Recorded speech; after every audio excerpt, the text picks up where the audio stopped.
What's up, you guys? It's JCARDENASART and welcome to my second art vlog video where I go to different events and I ask other artists for any tips, advice, suggestions, or anything like that for any future and current artists that just want a little inspiration. Whether that's comics, animation, storyboard, voice acting, whatever it is. Yeah. This time around, I went to Florida SUPERCON, so let's go.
There was so many cool things out there. Of course, aside from the video that I am making, I do go to these events because I like these kinds of things. I like the pop culture.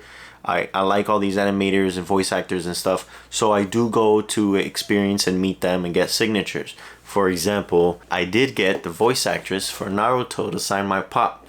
Sage Mode Naruto's the best Naruto. I don't care what anybody says. I don't care about the Nine Tails. I don't care about the Six Paths or any of that. It's just whatever. I did also have a chance to get the actor who plays Eddie in the It movie to sign my old school DVD. If you don't know who Eddie is, give me 1 second. This kid. This kid was hilarious in the movie. The actor's actual name is Jack Dylan Gray. Starts with a G. I always forget his last name. But yeah, I got those two. If you have been to these events, you know how extremely long these lines get for signatures. So I was there quite a bit, and then I went back after a quick little break, and I got in line to see Eric Vale. Vale? I'm pretty sure it's Vale. But he signed my season 4 of Dragon Ball Z. He's the one who voices Trunks. If you don't know him as Trunks, you probably know him as Sanji from One Piece. Dude is super cool, very talkative. I did get a chance to ask him if he had any advice for anybody who wants to get into voice acting. Unfortunately, I couldn't record him. I can't record all these celebrities. But he did say, and I wrote it somewhere. Give me 1 second. I got it right here. I wrote down like a quick little summary after I had talked to him because I know I couldn't stop and like write down everything. But what he said was that find your local theater, volunteer. He says most of them are non-profit, so volunteer. Try to get on stage. He says that learning to become a character on stage and having that pressure and trying to really like get that character to be extremely believable is very, very useful in this career field. He says that you need to practice a lot and really learn to basically be a different person because you need to make these characters believable. You need to make these characters feel like humans. And he says that the best way to do that is at a local theater, get on stage, try to get any acting gig, anything at all. And he says that it's not just voice, it's your body. You need to learn how to use your body along with your voice to make these characters come to life. So then right after Eric, I ran to Troy Baker. Troy Baker was low-key like the #1 reason why I wanted to go to this place, because if you don't know who Troy Baker is, you probably know what this is. It's The Last of Us. You either played the game on the PS3, PS4, or you played part 2 on the PS5 or whatever, or you watched the HBO series. Troy Baker is the voice of Joel Miller. He's the guy who brought Joel to life. He was actually in one of the episodes of the show. He's the really tall guy with the cannibals. He's the one who gets the knife stuck in his neck. Sick episode. That's him. He also signed my copy of Uncharted 4. He plays Nathan's brother in the game. But yeah, Troy was super nice, really tall. But very nice. I did also get a chance to ask him about voice acting, and again, I couldn't record him, but I did write down. He said, okay, coincidentally, he also said, find a local theater. Start in theater. He says, don't limit yourself to your voice. Use your body as well. Learn to use whatever tools you have. It's not just the voice and what you could do with your voice.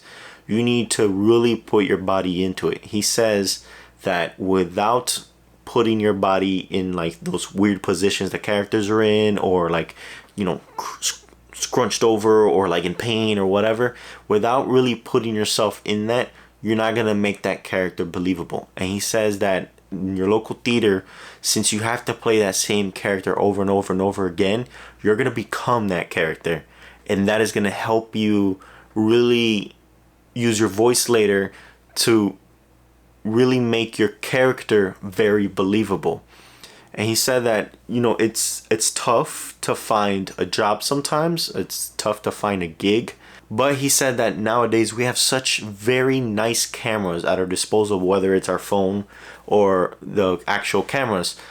He says that, you know, just use that, make your own content. He's like, instead of dancing on TikToks or whatever, go record yourself voicing something, or go record yourself acting something out. And he says that, you know, really put yourself out there, get feedback from others, learn to, you know, try to mimic other actors, try to imitate voices, try to do all this stuff, and really just practice. And he says to really just try to get on stage somehow, whether it's a show, a play, a theater, whatever it is, doesn't matter.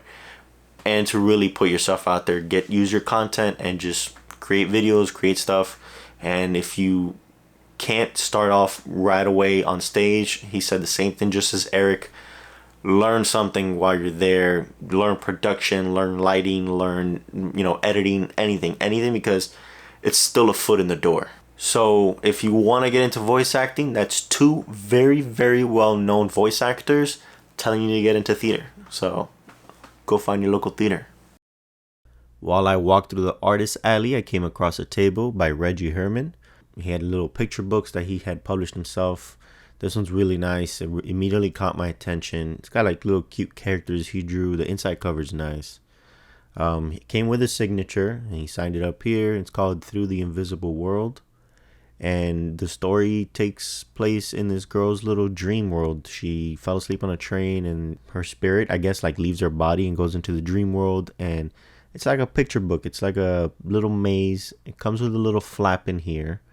And he has a description about the dream realm, and then the main characters, which is the dreamer, the little toad sorcerer, and the detective magician. And at the bottom, you see like, oh, it's a little story path. You got to read it by following the picture. For example, here she goes down the stairs and into the dream world. Then it goes on to the next page where, you know, up top on the left, he always has these little descriptions of the little realms she goes into. This one's the Shadowlands.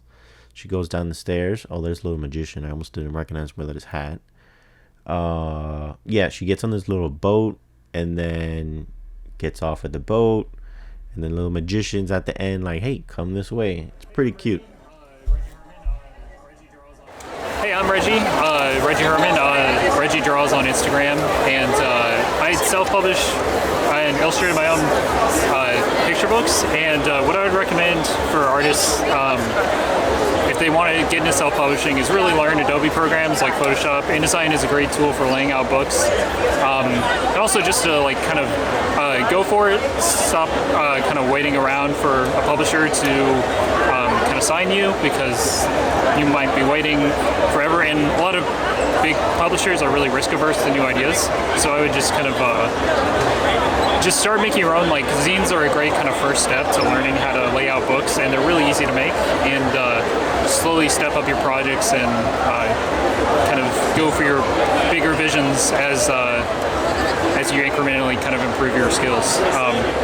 So yeah, that's my recommendation for self-publishing. Reggie was really nice. This book is really nice.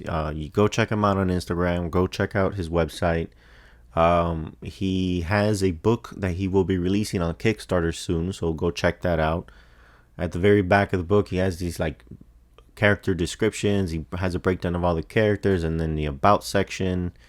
And yeah, man, this book, it feels nice too. So he did a great job for self-publishing. It's not a thick book either, so go check it out. After Reggie, I came across Prentice Rollins' table, and he had this really awesome, very detailed book called How to Draw Sci-Fi Utopias and Dystopias. He signed it, and I had to compliment him on his line work and cross-hatching, because, man, just look at that. Look at that detail. It's crazy. I asked him for some tips too, and this is what he said. Hi, Jose. I'm Prentice Rollins, and Jose's been asking me if I had any tips for aspiring comic book artists. The main one that I would give off the top of my head is, if you're interested in working for like DC or Marvel comics or mainstream comics, the most important skill you're going to have under your belt is figure drawing.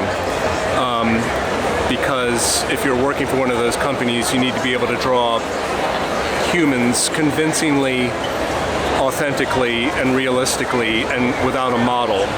Because when you're working for one of the big companies, you're always under a deadline, and you're being paid by the piece, not by the hour.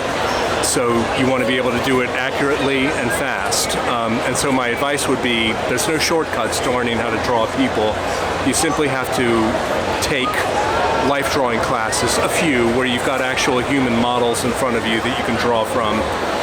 But the other thing that I did an awful lot of that, but I also spent a lot of time copying drawings out of artistic anatomy books by guys like Bridgman is very good, and Bern Hogarth. There's many classic figure drawing books. So yeah, copy drawings out of those, take some life drawing classes to supplement, and over and above that, just basically find some artists, some comic book artists and other illustrators that you really admire and that can sort of become gods to you, and copy their drawings and emulate them. Because all of that material kind of goes into your subconscious, and you know, it sort of gets programmed into you. Sort of like if you're playing tennis all day, it gets programmed into your shoulder and your elbow and your wrist. Same thing with an artist. You basically, the more you practice and the more you expose yourself to good influences, the better you get. So that would be my tip for the day for aspiring comic book artists, is just keep relentlessly honing your figure drawing skills and your skill in drawing people. Thank you. Prentice Rollins was super nice. The guy was very nice to talk to, and this book is so detailed and very descriptive. You gotta go check it out. Go look at his Instagram. And then he pointed me over to Joe Rubinstein, who's a comic artist on Wolverine, Infinity Gauntlet, Gambit, Elektra, and so on. So I asked him for advice too. The advice I give is, first, don't reinvent the wheel. Everything you're trying to do has probably been done already very well. So research the history of what it is you're doing. And also, just because you're in animation or comic books, don't ignore reality. Study real people. Draw from life. Understand how people move away from the industry, and then you can apply it to your industry. After Joe, I went a little pop hunting, looking for any pops that I was missing in our collections. And in the process, I ran into Peter Raimundo. He's an illustrator that's worked on films like Tarzan, Lilo and Stitch, Mulan, and he has his own picture books. So I asked him for advice too, and this is what he said. Hey everyone, so my name is Peter Raimundo. This is going to be a couple tips how to become an artist. So first of all, draw what you see, okay? Don't just draw from your imagination. Draw simple things at first. Fruit, balls, just simple things, stuffed animals, really simple things, and draw it thousands of times, literally. The other piece of advice is going to sound abstract, but don't give up on your dreams. Don't give up on your dreams. It might take you a year, 2 years, 3 years, 5 years, it doesn't matter. That time's going to pass, and either that time's going to be pass and you're going to be there, or you're going to say, I gave up. Don't be one of those people that gives up. I've seen so many people where they're just like 1 yard from passing the goal line. You know, and they're right there. Don't give up on your goals. That's it. Thank you. Thanks, man.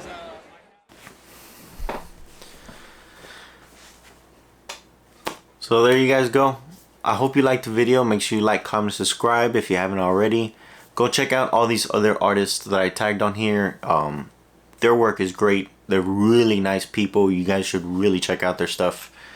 I hope that this is the second video in the little series that I've started. I hope that these videos are somewhat helpful or inspirational. You got these celebrities and these people who've been doing it for years telling you to just keep pushing and, you know, just work hard and really put yourself out there and just enjoy what you're doing and practice.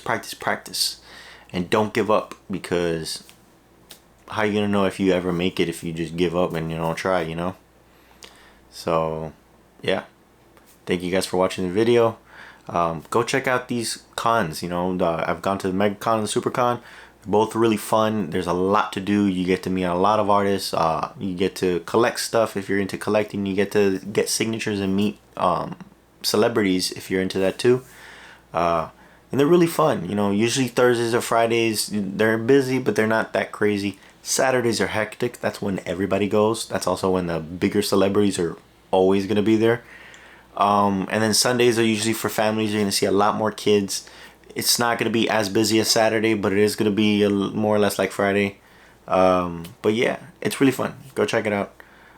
I hope you guys like my video. Like I said, I think I said it. Like, comment, and subscribe. I don't know, but you know the drill. I'll see you guys soon. Go check out my other videos. I do have drawings, paintings, and all that stuff. So if you are only seeing these for the first time, go check out the channel. See you guys soon.